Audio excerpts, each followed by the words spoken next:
spirit working through me and with me to help that person facilitate their own healing.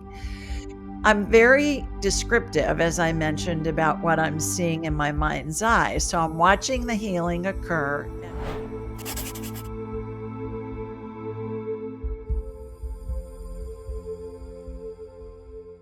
Hi, everybody. I'm Lisa Wetsel, and I channel information from the Akashic Records. And I am so excited to have Julie Ryan as my guest today. She is a medical intuitive and a psychic, and she has some other little gifts as well that we'll talk about. Julie, welcome. Thanks for having me. What a delight. You are such a doll, and I love any chance that I have to get to chat with you. Oh, and I feel the same about you. So thank you so much. I'm so excited that you're here and you're going to get to share your wisdom. So I think that the medical intuitiveness is something that is what a great gift. And there's not a lot of people that do that type of work. And so I kind of want to jump into that because it's not a subject that I talk about very much. So can you talk about about your history? How did you get involved in this, and how did this all transpire? And what is a medical intuitive? Sure, I'd be delighted to. A medical intuitive, here's my definition of it, Lisa, is somebody that can help facilitate healing through energy and other psychic, spiritual modalities, if you will. I am an inventor of surgical devices sold throughout the world and former manufacturer and distributor of surgical devices. And I learned how to be a medical intuitive and psychic medium. So I was involved in the medical business way before I even knew anything about woo woo, as I call it. And I call it my buffet of psychicness. Because as you know, once you connect with spirit, you can do it all. You can do healing stuff. You can talk to deceased loved ones. You can do past life stuff, scan pets. I can tell how close to death somebody is. And it all came in when I first was exposed to spirituality, woo woo, I would say, in a different way than I was raised, because I was raised Roman Catholic, 12 years Catholic schools, and was taught about the soul and the Holy Spirit and angels and saints, which little did I know at the time really prepared me for this world of spirituality that I play in now. So I'm like a human MRI. I can scan somebody energetically anywhere. They could be in a galaxy far, far away. Doesn't matter where they are. I'm never with people when I scan them unless it's a family member. And so I raise my vibrational level. I watch a laser beam come from my body. It'll go to you. For instance, I'm in Alabama, you're in Oklahoma, and I'll have a hologram of you in my mind's eye. And it's going to be as if I'm looking at an X-ray or a CT scan or an MRI. Three things will happen. Number one, something will be identified. Immediately thereafter, there will be some type of energetic healing that will begin. And that can take the form of something getting added, something getting removed. I watch procedures all the time in my mind's eye, Lisa, that emulate what I saw in surgery for all those years, developing products, testing prototypes, things like that. Sometimes I see healings that utilize methodologies and devices that haven't been invented yet. And regardless of what I'm seeing in my mind's eye, I'm also getting what I call divine downloads. Like you get, you have a thought that comes into your head. And so between the two, I'm very descriptive with my client, or if somebody calls into my weekly show, Ask Julie Ryan, which we do every Thursday night at 8 Eastern. And people call in from all over the world and ask me something from my buffet of psychicness. I can scan them energetically for a medical thing. I can talk to their dead grandmother. We can talk to their dog. We can tell how close to death somebody is, all those things. So it's really interesting to see what comes up. And I've done this with tens of thousands of people around the world over the last 6 or 7 years. And then I learned how to do all this stuff really 30 years ago. So I've had a lot of experience with it. I would say probably 90% of the work I do is medical related because that's what people ask me to do. Yeah. Maybe it's because, like you said, there aren't that many of us that are doing it. Yeah, it's it's a very specialized gift, and in that field, and there's so many of us that we're questioning about what this ache or pain is, knowing that something may not just be right, and maybe even if we went to the doctor, maybe the diagnosis doesn't feel comfortable to us. And so by being able to have another thought or an opinion that is not biased, Yeah. perhaps, can make us Well, feel a little bit better. well, and people come to me a lot when they've been to multiple doctors and received multiple diagnoses and treatment plans, and they still have the same Yeah. symptoms. And I'll be able to pinpoint something. Perhaps I had a woman this morning who's been to multiple doctors. She still has all these symptoms. And I said, You're full of mold. Do you have a water leak in your house?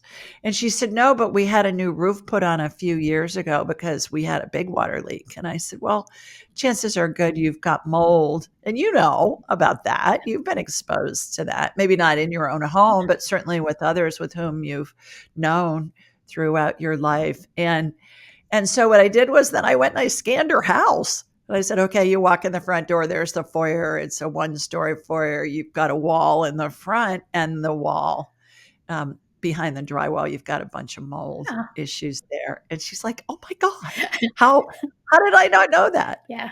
So, yeah. Yeah. So, and then we'll clear the mold out of her body. And I'm all about, Lisa, combining spirituality and practicality to help people live a life of health and joy and, you know, their purpose and their mission and all of that. So, with this woman, for instance, I cleared the mold out of her body, spirit working through me and with me to clear the mold. And then I sent her a follow up email with a whole bunch of other reference links about here's what you can do from a food standpoint. Here's the kind of doctor that you want to find. Here's a company that can remediate the mold issues in your house and come and test for it. So it's all about combining spirituality and practicality because we're having the human experience, Yeah. right? Yeah. Yeah. Yeah. Yeah. And there is a way to incorporate both things. And sometimes it's necessary. Sometimes, we have this idea that, perhaps we can do everything spiritually, but sometimes things were created or invented through spirit in order Oh yeah. for us to use it. Yeah. Yeah. Absolutely. If I'm in a car accident and I'm bleeding out, take me to the closest trauma Yeah. center. Yeah. That's where I need to be. So the work that I do from a medical standpoint, I believe is part of the healing equation Mhm. with Western medicine and Eastern medicine as we know it. And the bottom line here, Lisa, is that nobody heals anybody else. No doctor, no shaman, no energy healer, no acupuncture person. We all heal ourselves. And the example I like to use is again, you go to the emergency room and you've got a big cut. Well, the doctor's going to stitch up your cut, but the doctor doesn't make your skin grow back. You make your own skin grow back. And that's how all of this Yeah. works. Okay. So you just opened the door. So Okay. how do we make our own skin grow back? So, and the reason why I'm asking you this question is because just like what you said, I come from a massage therapy background, but not only massage therapy, but different. I also used to do therapy on horses, and I used a specific instrument. It's called an electroacuoscope to treat soft tissue injuries. And then I Yeah. then I became a massage therapist. But the way that the electroacuoscope works is to stabilize the cellular activity so that the body can heal itself. And so that's how I've always been conditioned, is that the body is, we're these magnificent beings that were created to heal ourselves. Sometimes we need extra help. Yeah. But if everything is in balance, then the body can heal itself. And sometimes it can't heal itself. Sometimes it does need some extra help. So when you're talking about your definition of the body healing itself and the body creating the skin to heal. So how are you perceiving that? Well, the body does have an amazing capacity to heal, and it makes me nuts when people say, "Oh, I've got 5 autoimmune diseases." I'm like, "The body is never gonna attack itself. Ever. Ever, ever, ever, ever." That's nonsense that somebody in the medical business came up with to sell medication, to sell pharmaceuticals. Mhm. The body's never gonna attack itself. What happens is when we use different modalities, certainly Western medicine, there's always application for that. Eastern medicine to get the energy moving, right? Let's clear the block. Let's move the chi. Chi is energy. The energetic medicine and the healing that I do, energetic healing, let's call it, is helping the energy flow through me to my client, and then my client can heal themselves. So again, it's spirit working through me and with me to help that person facilitate their own healing. Mhm. I'm very descriptive, as I mentioned, about what I'm seeing in my mind's eye. So I'm watching the healing occur, and my analogies sometimes are really hilarious. I may tell you that your elbow looks like whipped cream or something crazy like that. I use dippity do a lot as an analogy, which for those of you that are too young to know what that is, you can look it up. She's laughing. Lisa I knows what I'm remember. talking about. Yeah. Well, it was this gel that it's kind of a watery gel. It's hair gel and it had sparkles in it. And it was called Dippity Doo, which is a fun name in itself. Well, Dippity Doo is what stem cell energy looks like to me, energetic stem cell energy. So I watch it regenerate whole body parts. I watch it heal wounds, heal all kinds of stuff. I mean, this stuff's amazing. And when Spirit first came in with the dippity do analogy, I said, "Seriously, you guys? Really? You want me to say dippity do?" And I heard in my head, "Yeah." And I said, "Why?" And I heard, "Because people your age are going to know what it is." It was big in the 60s and 70s when I was a kid. I could have probably been your babysitter, but you probably remember hearing I that. don't think I was born in '63, so I don't think Okay. so. Well, you look a lot younger than I do then. Well, thank So you. I still could have been your babysitter. I was born in '59. So I, said to Spirit, "Really?" And they said, Women and people your age will know what you're talking about. Younger people can look it up, and it's funny." And I said, "Well, yeah, but what's that have to do with anything?" And they said, "Spirit is pure love and joy. You're supposed to have fun when you're doing this stuff." Yeah. So when I'm coming up with these crazy analogies, seemingly crazy, it makes people laugh Mhm. and it helps the higher vibration get absorbed. And I also always recommend that they envision what I'm describing, because when we can picture something in our mind's eye, it helps us integrate the healing into our bodies. And the analogy, I talk in analogies a lot, obviously, because it gives us a human frame of reference for this woo woo stuff we're discussing. But I'll say, have you ever watched an animated film on TV or in a movie theater and you find yourself getting weepy or even crying? And then you say, "Oh my goodness, this story is make believe and it's even animated." And I'm sitting here boo hooing. Well, what's happening? Your body's following what your brain is showing it, even if your brain doesn't believe it to be true. Same thing with this. When I'm describing using, a light amber colored gel with sparkles in it that looks like dippity doo to generate a new kidney for somebody, I want that person to envision what I'm describing. There's a mold that looks like a kidney, looks like a plastics mold. Think of a jello mold. The stem cell energy goes in there. There's a vortex spinning above it. A new kidney is generated. The diseased kidney is removed. The new kidney is installed. I unclamp all the plumbing, in the blood vessels and all that jazz. And voila, we have a new kidney. And sometimes this stem cell energy generated stuff, Lisa, shows up on scans and MRIs and things after the fact, and the doctors and the X-ray techs are going, what? What? How does this work? I've had doctors call me over the years, even saying, all right, how are you doing this stuff? And what's going on? Yeah. Which is really Yeah. fun when that happens. Yeah. Yeah. Well, I know that it's hard for Western medicine doctors to understand this concept. Well, you'd be surprised. I think that the zeitgeist is changing. Good. And I have a lot of, not a lot, but I have doctors that I know who will send patients to me. I have many doctors that have gone through my training Oh, good. and they incorporate this into their Yeah. practices. Well, that's I've been amazing. asked to speak at a couple of medical schools, and so it's becoming more within the realm of possibilities. And I remind them, most of us know what an EKG for the heart is and what an EEG for the brain is. Well, that what's that doing? It's measuring the frequency of the vibration outside of the body for those Yeah. organs. And they said, "Well, we didn't really ever think of it that way." That's what you were doing with your Yeah. horses. Yep. Yeah. And actually, it is. It was. Yeah. I don't even need to go into that, but yes, that's what was happening. Yeah. Yeah.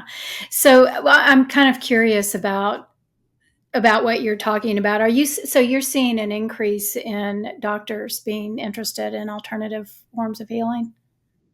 Doctors, scientists, other medical providers, a lot of nurses, Yeah. a lot of other massage therapists, physical therapists, people like that, because they know that really what the doctor's tools are now are a knife and a prescription pad, Hmm. right? A scalpel. Somebody has cancer, they're going to prescribe chemo or use radiation. But pretty much everything else, you're normally looking at a prescription or you're looking at surgery or some other kind of physical therapy. Yeah. And it doesn't encompass everything that the patients need. And the patients know that intuitively, but that's how the doctors are trained. There's no malicious intent there. They're doing what they know best to do. Mhm. They just haven't been trained in these other modalities. So what I'm seeing is that more and more doctors, when they have time, they're so overworked and so underpaid with the insurance system that we have here in America, that if they have the time, they're interested in exploring other modalities to help their patients heal. Well, I'm curious since we're talking about this, and what is your experience in are you I can't find my words. Sorry. that Are you seeing a change in the body as we're changing energetically as humans? Are you seeing, as we're talking about more of the crystalline body? So as you have progressed, over time, are you seeing differences in the way that our bodies are structured now than what they used to be? I'm not. I'm seeing more malaise, if you will, and more illness and more disease because of our food supply and the chemicals in our environment Mhm. and the stress and all of that. So when we read the statistics, especially here in America, of the chronic diseases, it's just nuts. Mm, And it's caused by our food supply and our environment. yeah. From what I'm seeing, I was talking with somebody this morning, a gentleman who was just diagnosed with lymphoma. And I said, boy, you are so full of toxic chemicals. Where are the chemicals? Where do you work? He was like a school teacher, taught English or something. He wasn't even in a science lab. And I said, "Phew, where are these chemicals coming from?" And I said, you never worked in industry or you never worked with chemicals of any kind, like doing a lawn care business or anything like that. And he went, well, my brother has a lawn care, no, has a pet extermination business. And he said, every few weeks I'll go help him because he'll get behind. And he said, and we spray chemicals in people's homes. And I said, yeah, those chemicals are toxic because they're killing the bugs and the rodents and stuff. And he said, yeah, he said that's where the toxic chemical exposure has happened. And perhaps his brother won't ever develop cancer, Mm. but his makeup with his DNA, he did. And I said, you have to stop Yeah. helping your brother with that. Yeah. So that's an example of a divine download Mhm. that I received where I was watching the healing on his body, and then we'll reverse engineer what the symptoms are to try and figure out what the cause Oh, is. good. Good. Yeah. Because that's actually was going to be my next question. And what's your process? So if I come to you and I'm saying, I'm having a pain in my shoulder, just making something up. And so, Julie, can you help me? So how do you, what's your process in figuring what's going on? Well, I turned my radar on. I raised my vibrational level to the level of spirit because we're all spirits attached to a body having a human experience. I'm preaching to the choir with you on that. But for those listening, I'm sure you've all heard that a lot as well. And so I raised my vibrational level. I'm going to watch in my mind's eye laser beam come from my body here in Birmingham, Alabama. It's going to hook into you in Oklahoma City. And then I'm going to have a hologram of you in my mind's eye. As I mentioned, I'm going to envision shooting energy from your feet up through the top of your head. And I always go in blind first, Lisa, because I want to see where the energy is going to go. I will normally, if I'm on an hour consult with a client, I'll have a list of what their symptoms are. But when I go in first, I want to see where the energy is going to go, because oftentimes it'll go to what the cause of the symptom is. Or sometimes I would say probably maybe 25%, 25% of the time, it will go to an area that's totally asymptomatic and will head off a problem at the past. Because the most problematic issue is always going to show up first. And then I'll go down their list. Okay, Lisa's got a pain in her shoulder, in her right shoulder. I'm going to go to your right shoulder and I'm going to envision what the inside of your right shoulder looks like. If it's inflamed, it'll look like red fog on your right shoulder. And then once I get in there, maybe you've got a torn rotator cuff. And then I will watch a healing that will involve stitching that up where that tear is. It will involve stem cell energy. And I'm describing that to you the whole time. And then we'll go, let's say your left ear hurts. So we'll go to your left ear and I'll envision going inside your left ear to see what's happening.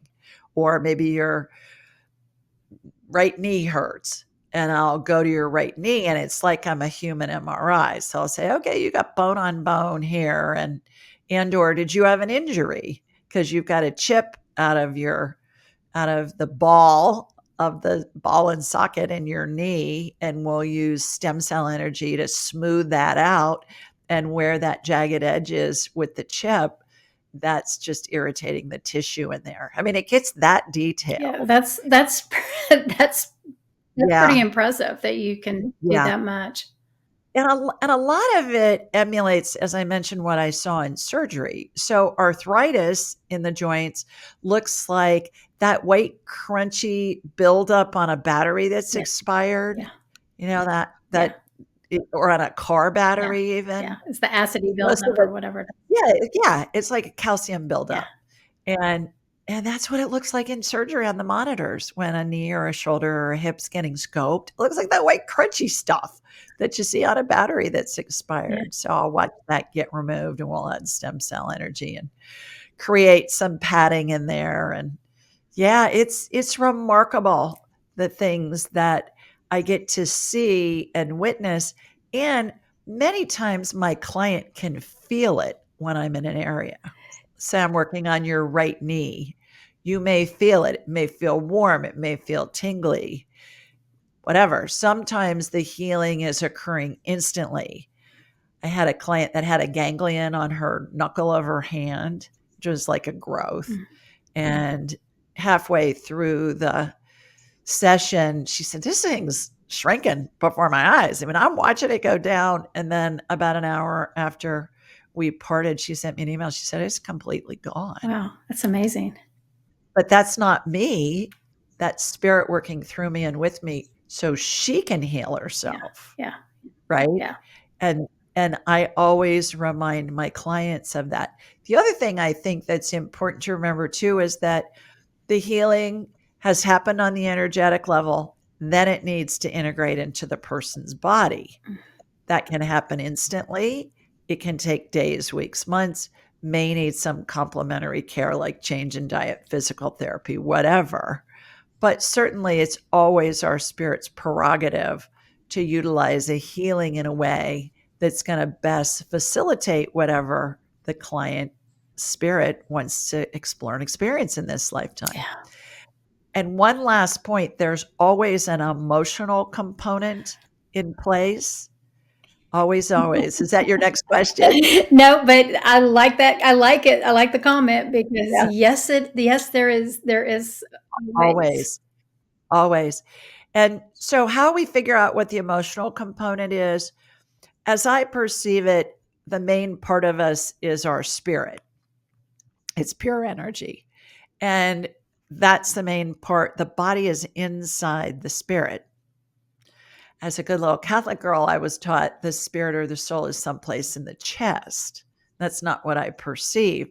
And interestingly enough, if you think about the old masters' paintings of a saint or an angel or Jesus or God or whomever, they're more normally depicted with a halo around their head, around their whole body. That's their spirit. It's their aura. It's their energy field. So the painters of long ago could see it too. So that energy that makes up our body and our spirit is contained in what I call the energy field membrane.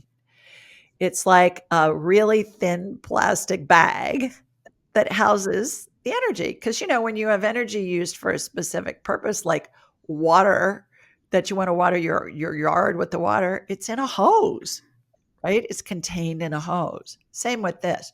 Well, when I'm scanning somebody, if there's a tear or a hole in that energy field membrane, it's allowing an energy leak.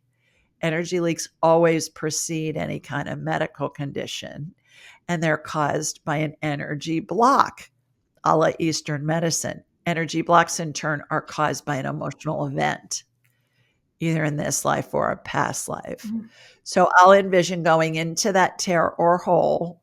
It's like I'm walking into the scene of a movie, and I'll get the year, I'll get a little bit about what happened. And if it's a past life, I'll get where it was, when it was, a little bit about what happened. And then we'll correlate it with what's happening in the person's life. So here's a couple examples. I was working with a client one day and I said, okay, you're in a red wagon and you look like you're about 3. You're pretty little. And an older child, maybe a 5-year-old's running with the wagon and you're screaming your head off because you don't want to go wherever this kid's taking you. And he said, yeah, that was my older brother. He was 5 and I wanted out of the wagon and he wouldn't stop till I could climb out. Emotional event, seemingly benign.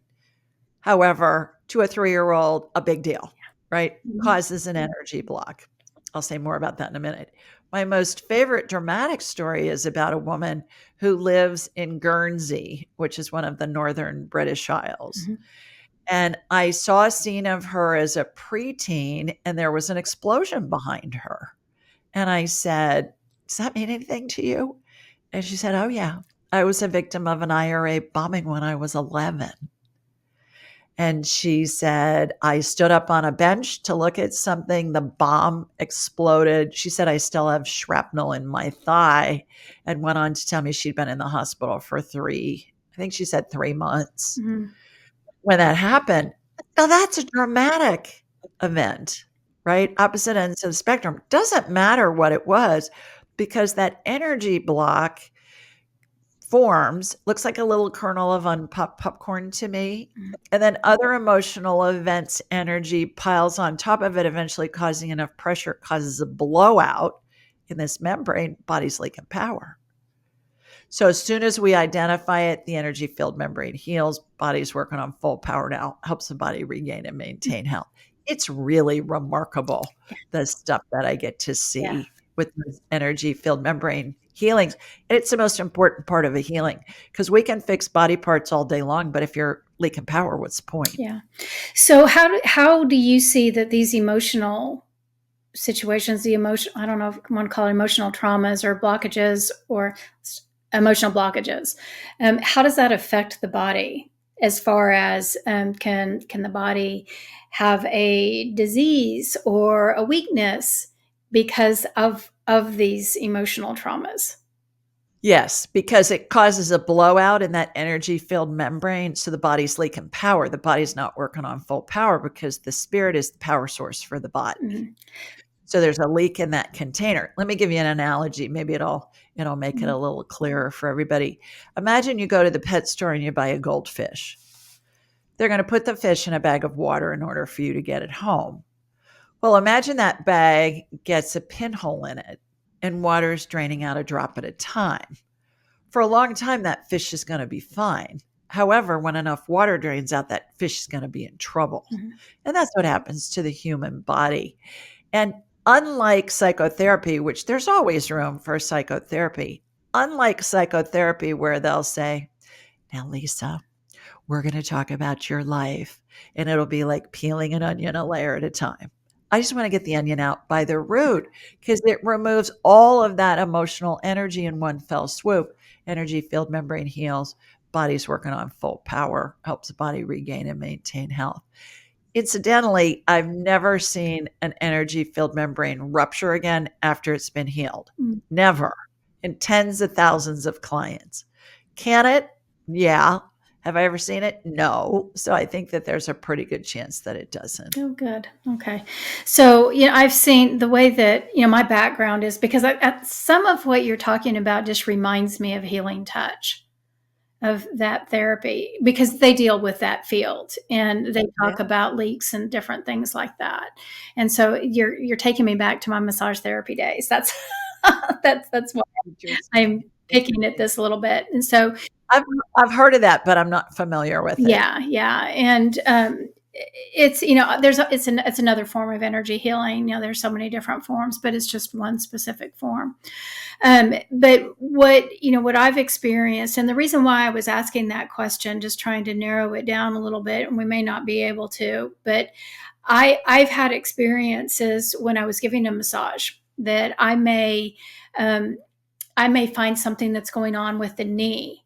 And then I'll have an emotional event be shown to me that person experienced. But again, like you were talking about, maybe they have arthritis in the knee. Well, and so I guess what my question was is that if that emotion is embedded within that knee, it can cause a weak spot in the joint that's going to make it more prone to disease, or it'd be more susceptible to injury, that type of thing. So is that what you see? Or is it specifically that I have the vision of the fish in a bag now. So now I'm going to get myself in the bag. Well, it's been my experience that when we go for where did that energy block begin, it's like we're getting the onion out by the root. Yeah. And what happens is all those other emotional events, whatever happened that's affecting the knee, whatever happened that's affecting your right ear, whatever happened that's affecting your throat, all gets removed at the same time. So I'm a businesswoman. Let's cut to the chase. I want to do the most efficient thing with the least amount of effort, right?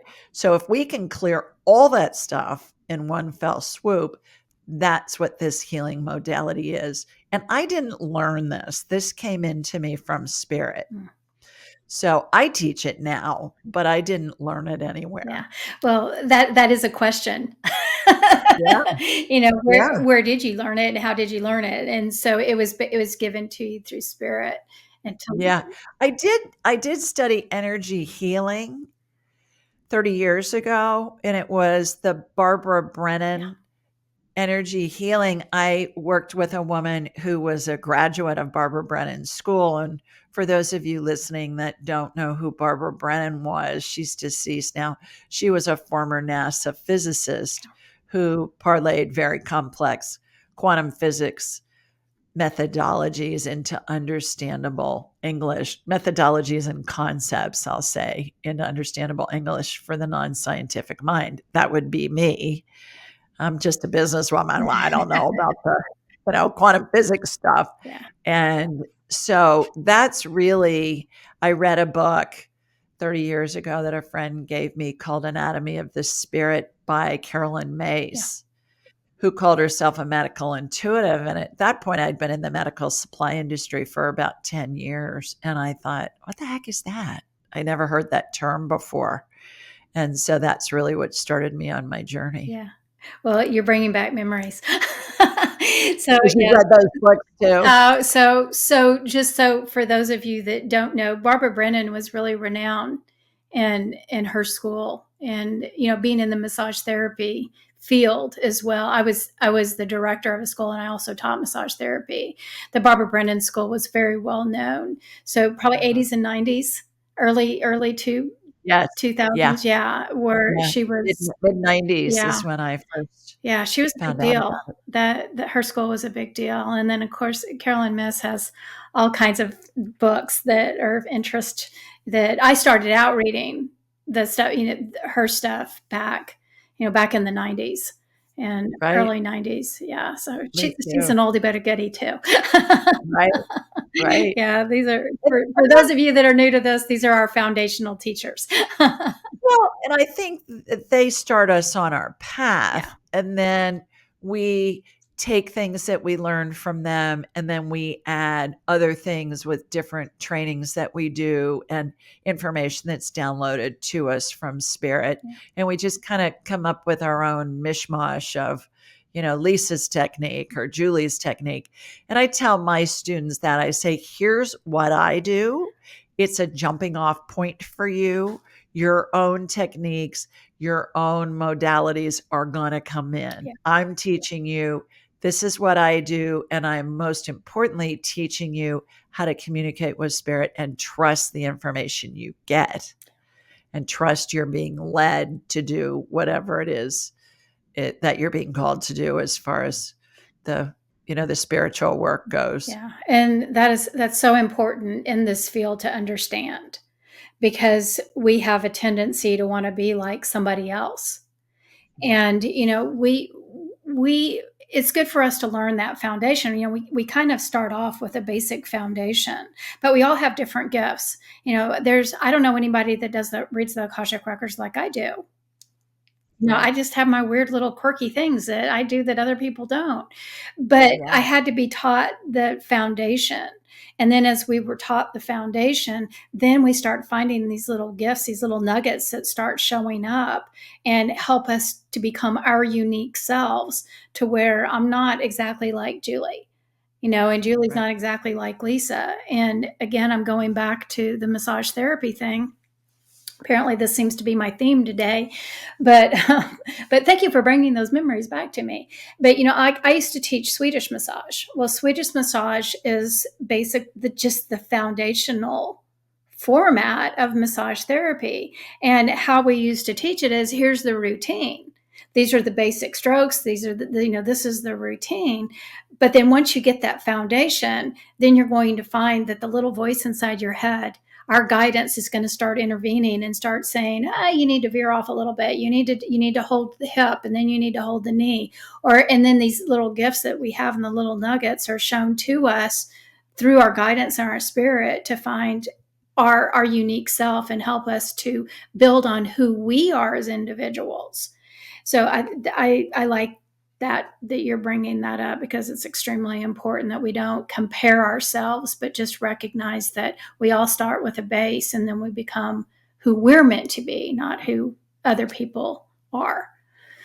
What's the kind of massage where it just feels good? That's Swedish. It doesn't hurt. Yeah, that's Swedish. I go in, I'll say, okay, I just want to relax, make me fly, no pain. I don't want any pain. If you find a knot, just let me know, but you do not need to remove it. Yeah. And it's hard for somebody who's a massage therapist to leave a knot that they can feel it and touch alone. But I say, no pain, no pain. So just how can, if I had a chronic illness, like you said, you had mentioned like an autoimmune disease. Mhm. Um, I don't know if that's a good one to use as an example. You'd probably know better than me, but if I have a chronic illness, how do you approach that, and how do you help somebody to relieve it? I mean, like if it's chronic, can you eliminate it, or can you just help people to adapt to it in a better way? No, we're going for healing it. Okay. Yeah. And it's spirit working through me and with me again so they can heal themselves, because the healing happens on the energetic level and then they integrate it into their physical body depending on what they want to explore and experience. So nobody heals anybody else ever, Mhm. ever. Yeah. So there'll be a healing that will happen. Most of the time, clients will come to me once, the vast majority of the time. Mhm. And then I have some that are regulars, but it's a small percentage. Mhm. And it's primarily because they'll have the tools then, both energetically and from a practical standpoint of, okay, go, you know, do this kind of a diet, do talk to this person, read this book, watch this video, listen to this podcast. So again, it gives them the opportunity to heal themselves. It gives them the opportunity to talk with their own loved ones, right? They don't need me, they don't need you. Mm. They can do it themselves. Everybody has the ability. Yeah. And so it's a matter of, you can teach somebody how to fish or you can give them a fish. Well, it's going to be more beneficial to them and their family if they know how to get their own fish. Yeah. And it's the same thing with this. Yeah. So when we're talking, just so that our listeners can know what a chronic illness is, so can you name something that, give us some examples of chronic illnesses? Yeah, eczema. Eczema is a chronic illness. One of my best friends had it as a baby, had it her whole life. And it was all diet. By the time I learned how to do this stuff, I kept saying, it's your diet. And I'd go in and she had what was known as leaky gut, which is a separation in the intestinal wall, and microscopic particles of food and toxins get into the bloodstream and the body goes, oh no, we're under attack, batten down the hatches. And it makes the cell membranes tough, trying to keep out the invaders. All fine and good, but it keeps out all the vitamins and nutrients and goodies that we need to be healthy. So we got her to change her diet. And guess what? Voila, the eczema went away for the first time in her life. Mm. So we'll get information like that. Like there will be a healing and then the information will come in. Okay, do this, do that, try this, try that. Okay. And that's an example. Inflammation, arthritis pain. Arthritis pain is caused by inflammation that comes from the gut. Most people don't understand that. Change your diet and it's going to go away, because unless there's let's say a broken ankle or something and the ankle hurts periodically, most people complain about the ankle or some other body part from a broken bone will hurt when the weather gets really cold, or they'll know if there's a storm brewing. And so that's a different situation, but arthritis normally comes from inflammation caused by whatever they're eating. Mm. When they eat whole foods, not from the grocery store Whole Foods, but when they eat foods that God made. I always say, if God made it, eat it. If man made it in a factory, do your best to avoid it, kind of a thing. It's remarkable how the body has the Yeah. capability Yeah. to heal itself. Yeah. Yeah. The body is an amazing mechanism. I think the other point that's really one worth mentioning too, Lisa, and I'd love to hear your input on this, is when somebody gets a diagnosis and it just doesn't feel right. I mean, once we get over the fear, Yeah. because if we get some diagnosis, of course, we're always afraid. But once we get step back from that a little bit, if it doesn't feel right, do your own research. I mean, you need to do your own research anyway. But I had a client recently who had a bad cough and they did a chest scan and they said, "Oh, you're full of lung cancer. You have these what do they call them? You have these." I'm blanking on the name, but they said that she had like these spots in her lung, lesions. Mm. You have lesions in your lungs. And so she called me and I was scanning her and they wanted to start her on chemo right away. I said, you don't have cancer in your lungs. You've got a fungal infection in your lungs. Well, it turns out she had just returned from a holiday on an African safari and she picked up some funky fungal infection Yeah. on the safari and it had lodged in her lungs. She said, "Yeah, we were in Jeeps and there was dust and dirt and stuff that was, flaring up and she breathed it in Yeah. and it's called valley fever. Mm. And that's a fungal infection. Well, guess what? They did a biopsy and it was a fungal infection. She didn't have cancer.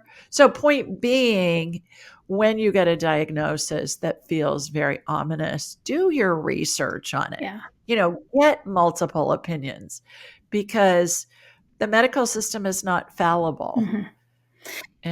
or it is Yeah. fallible and they're doing what they believe is best, but we're the CEO of our own bodies. Nobody's going to give you any guarantee Right. Yeah. on any treatment plan. Yeah. Well, and again, if we could start learning how to trust our intuition, and if we just know something's not right, if we Yeah, can learn to listen to it and trust it, then that'll help guide us through that process as well. I And agree. and it might take a little bit to find the correct answer, but again, if we know it intuitively, learn to trust. So, what are some common misconceptions about the medical intuition? That it's not real. How could you know that I didn't have lung cancer and I had a fungal infection in my lungs? How's that work? And people want to overanalyze the daylights out of everything because that's what we're taught to do. In our Western culture is to just, well, if I can't explain it, then it isn't real. Well, yeah, there's lots of stuff you can't explain that's real. Can you explain how your microwave heats your food? No, but you put something in there and it gets hot. That's real. Or can you explain how Wi-Fi works? No, but when you're on Wi-Fi and your cell phone is working just great on Wi-Fi because you're talking to somebody on the other side of the world, on a Zoom call. Well, do you understand how that works? No, but it works. So those are just a couple of basic examples. I think that's the big thing is we have gone to just the whole concept of if we can't explain it, then it's not real. And if we don't understand it, it's not real. Well, there's lots of stuff that we don't understand that's totally real. Yeah. And it's really fun when it's not very often that I talk to somebody who will say, "Well, you have to prove it to me." But I'll say, "Well, really, I don't. If you want to talk to me about this, great. If you want to talk about football or the weather or the holidays, I don't care. What do you want to talk about?" Yeah. And then they'll say, "No, no, no, no, I'm interested." And then I'll scan them and I'll nail something that there's no way I could know. And that opens that little tiny crack where they can go, "Okay, maybe there's more to the story here." Yeah. Yeah. And Yeah. go from It's there. always interesting to deal with somebody that's a non-believer and they try to Yeah. test you. It's an uncomfortable feeling for people like you and me when they do that because it's almost like you don't have to test me if you don't believe Well, then I don't get it. I don't get it very often because, like you, people come to me because they at least accept that this is yeah. feasible and they want to give it a try because they've been down all the other alleys Mhm. of interventions that haven't worked. And so a lot of the time they're at their wits' end and they're saying, please, I just need something. And I don't know about you, but I love it when spirit does my marketing for me. Have you had that happen yet? Yes. Where somebody, because I always ask, how did we meet? How did you find out about me? And they'll say, my grandmother told me. And I'll say, great. Do I know your grandmother? no, she's been dead for 25 years. Uh, And I'll say, okay. And then this guy who told me this story, he said, well, she came to me in a dream and she said, you need to talk to Julie Ryan. And he said, who's Julie Ryan? yeah. And so he said, I looked you up and that's how I got here. Oh, that's awesome. What a great Yeah. story. That's a great story. Yeah. I have several like Yeah. that, which are really fun. Yeah, that's amazing. So, because you're dealing with in the medical realm, do you have ethical considerations that you need to keep up with? What are those? I do, that are Yeah. self-imposed. And I am very, very persnickety about my own ethics, not only with medical, but with everything. When I'm talking with a client, everything's confidential. Now, if somebody's calling into my show, well, that's on YouTube and it's on all the podcast networks. So they know that coming in, Mhm. that it's not going to be confidential. And with the medical stuff, I don't scan anybody without their permission. If somebody wants me to scan a family member or a friend other than them, I will always ask the person telepathically for their permission. Even if my client is saying, no, I got my mom's permission, I'll always connect into the mom through the client. I'll connect into my client first and then go to their mom. I'll say, okay, mom, I'm talking with Lisa. She wants me to scan you energetically. Is that okay? And sometimes I would say probably maybe 15% of the time they'll say no, and I won't. I can, but I won't Mhm. because I think it's a violation of their privacy. And I use the analogy for that, Lisa, of if you run into somebody that has pneumonia, they're going to tell you what they want you to know, but you're not looking at their chest x-ray without their permission. And that's how I feel about this. Yeah, I agree. And you said the key word, it's an invasion of their privacy. Yeah, And in my opinion, and that's, I I deal with the agree. same thing when people want me to dig into somebody else's records. Can't do it. I'm not going to do it without their permission. That's an invasion of their privacy. Right, right. And I was talking with a daughter of a client recently, and her mom had scheduled the appointment and paid for it. This girl's 23. She's getting her master's in college. And I said, I need your email because I'm going to send you a follow up email. Your mom will not get one from me. If you want to share our conversation or any of this information with your mom, great. She's not going to hear anything from me other than the fact that we spoke. Yeah. Yeah. Yeah. And I feel like that's the way that it should be for sure. So just out of curiosity, I did want to, we didn't even talk about the process of dying.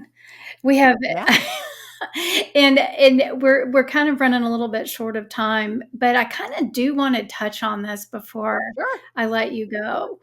Yeah, yeah. We're good. So you had there was some information that you call the 12 phases of transition. Uh-huh. Can you kind of describe that? Sure, sure. As I mentioned before, we're all spirits attached to a body having a human experience. And when somebody's dying, their spirit, it's my experience in working with tens of thousands of clients and also families who have a loved one at the end of their lives as they're in the process of dying, in the process of transitioning. What I see, Lisa, is I see the spirit exits through the top of the head and it hangs on to the top of the head. It looks like a cartoon caption bubble or a speech bubble. And then there are deceased loved ones spirits and deceased pets spirits that are present. There are lots of angels present. And the 12 phases of transition are a sequence of events that tell me how close to death the person is based on how all those spirits are positioned. Oh, interesting. So at the beginning, the maternal spirit that's closest to the person who's dying, if their mother's deceased, it'll be her. If their mother's still alive, it could be their maternal grandmother or perhaps their maternal great grandmother. It's always on the maternal line. That's the spirit that shows up first. That surprised me. I thought it would be their guardian angel, or I thought God's got some air traffic control department in heaven that he's gonna, send out a special crew to help somebody when they transition. That's not what I see. So it's always the maternal person closest to the dying person who's going to run the show from the spirit world. Then the paternal, the father spirit comes in, father, grandfather, great grandfather, always on the maternal line. Mm. So if the dying person's dad is still alive, it's going to be his maternal grandfather. Makes Yeah. sense? It's all on the maternal line.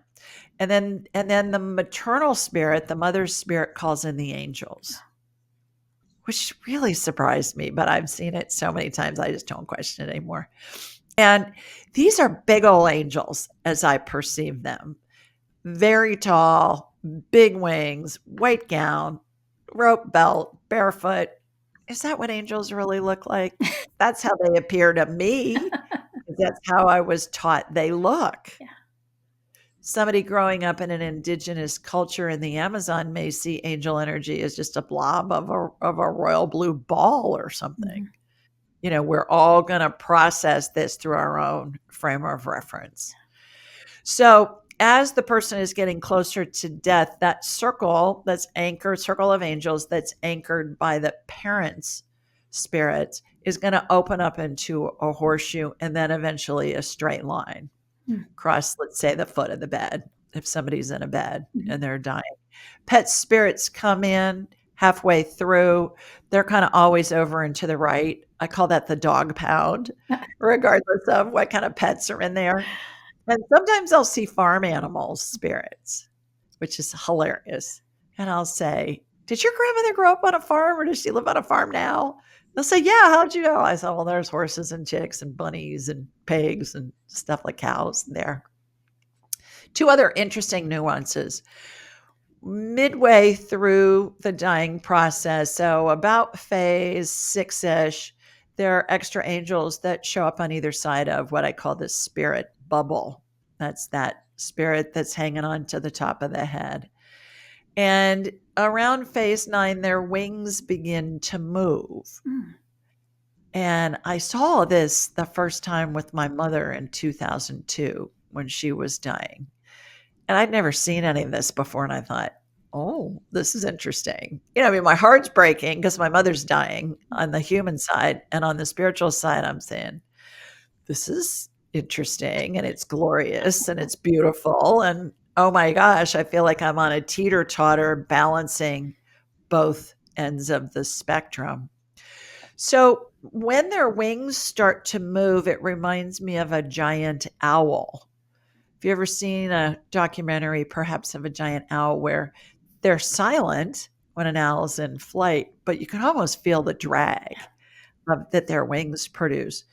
And that's what I was feeling with my mother. And what I realized was that movement of the angel's wings started to form a vortex above her head. And I thought, okay, I didn't know what that was, but I knew it was going to be instrumental in helping to separate her spirit from her body.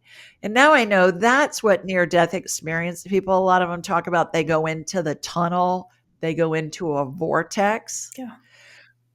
So, and that's what happened with my mom. So I'm writing my book, Angelic Attendants, What Really Happens as We Transition from This Life into the Next. And I was led to just check out online owl wings vortex. Come to find out, there's this aeronautical engineering theory that's been proven a bazillion times called the wingtip vortex. And it's movement of wings, whether it be on an owl, a bird, a plane, a jet, a kite, whatever, that this movement of the wings causes vortices to form underneath the wings and it causes lift. Oh, interesting. So if you do an internet search on wingtip vortex, you will find tens of thousands of aeronautical engineering drawings. You'll find pictures. You'll find all kinds of articles and papers and stuff on it. And I thought, isn't that cool?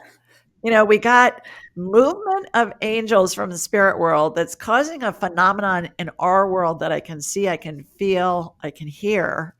And it reminded me of driving through a car wash at the end when they turn on the dryer and it's sucking all the water off your car. That's what it felt like. So I did that. And then those are the angels that escort the person to heaven. couple of other interesting nuances, if we have time, Yeah, we do. about that. Okay, number one, I believe that people have been able to see this since the beginning of time.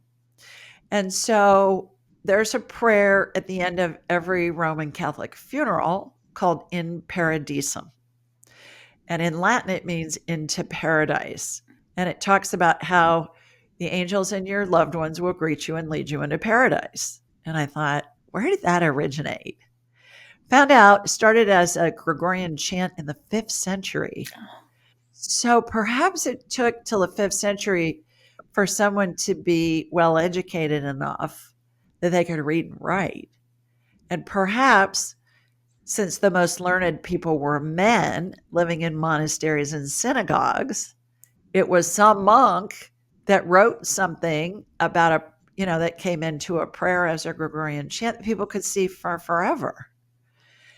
And then the other nuance that's so interesting about this is my main spirit guide is a dead pope named Clement the Sixth.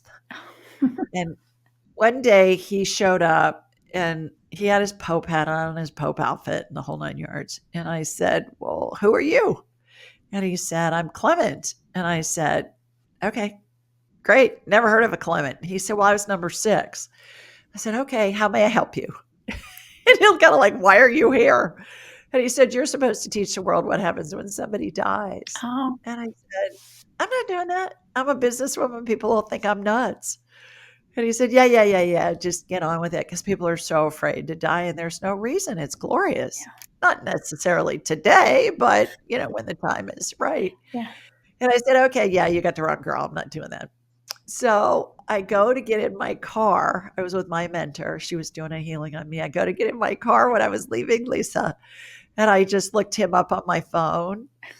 Come to find out this guy was in office during the Black Plague when 2/3 of Europe died, and he's best known for his prayers for the dying and his prayers for the dead. And Oh, I thought, "Okay, Ryan, I you honor can't make you. that up." Yeah, you can't make that Mm, up. So, yeah, angelic attendance. Oh, just lost you. Lost the picture. I can hear you. Up, now we're back. yeah, now we're back. Sorry about that. Now we're back. Okay. I don't So know. I think when we were talking about, Pope Clement's with us. He's messing with the electronics. yeah, he's here today. It, isn't that fabulous when you can tie in a story? And then oh my gosh, it all makes sense. It gives me goosebumps when you were saying that. It almost brings tears to my eyes. Yay. Yay for Pope Clement. And the funniest thing about him, Lisa, is he always shows up with his Pope hat on. And so I said to him, early on, because he's been around about 10 years, I said, "I know who you are by now. You don't have to wear the hat." And he said, "Yeah, but it looks good, don't you think?" Which Well, again, we're supposed to have fun doing yeah, this woo-woo stuff. yeah, yeah. We don't you love that our guides have sense of humors? Oh, Yeah, yeah, yeah. absolutely. It's all pure joy. It is. It is. So it's what a joy it's been talking to you. And gosh, you're just amazing in everything that you do and what you do and how you do it. And so thank you for sharing this experience with me today. And so I'm curious, is there any last thing that you might want to share with people before we let them go? Yeah, everything that if you want to know more, everything's available at askjulieryan.com, askjulieryan.com, or Ask Julie Ryan on all the socials, YouTube, Ask Julie Ryan, got a YouTube channel, got it in a bunch of different languages. Everything's at Ask Julie Ryan, Espanol, Deutsch, whatever. And so you can find askjulieryan.com there. Also, anybody that's listening, I have a gift for you just for listening to our conversation. And if you'd like a free copy of my book, Angelic Attendance: What Really Happens as We Transition from This Life into the Next.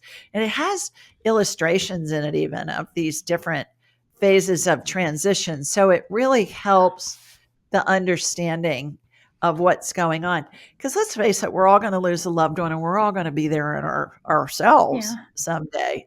So if you want a free copy, just go to julieryangift.com, julieryangift.com, and we'll send you a free digital and audiobook download. Yeah. And you can listen to it or read it. And please share it with your family and friends because, again, there's lots of information on near death experiences. There's lots of information on the afterlife, but not much has been written about what happens as we're dying. Mhm. And that's what everybody's mainly afraid of. It is. And as we're the witnesses of the death, it's hard for us to understand what that loved one is going through because we haven't really been properly educated in those steps. And so I'm sure that we have numerous people that are listening that have lost loved ones, and if they haven't, they will. I've lost both of my parents and a brother, and understanding that if I would have known more about watching the way that their bodies were reacting and the things that were transitioning within them, it helps to have a sense of peace, and Well, understanding it. and university-based research shows that 90% of people at the end of their lives see the spirits of deceased loved ones and pets. 90%. Yeah. So when we think grandma's hallucinating because she's talking to her mother who's been dead for 80 years, no, she's not. Yeah. She can actually see her mother and communicate Yeah. with her. Yeah. It's a time for us to celebrate in witnessing that. Exactly. Absolutely. Yeah. Well, Julie, thank you again for being here. Truly appreciate your time and all of your wisdom. Thank you so much. And My honor. yeah, and for everybody else, thank you for joining us, and we'll see you next time.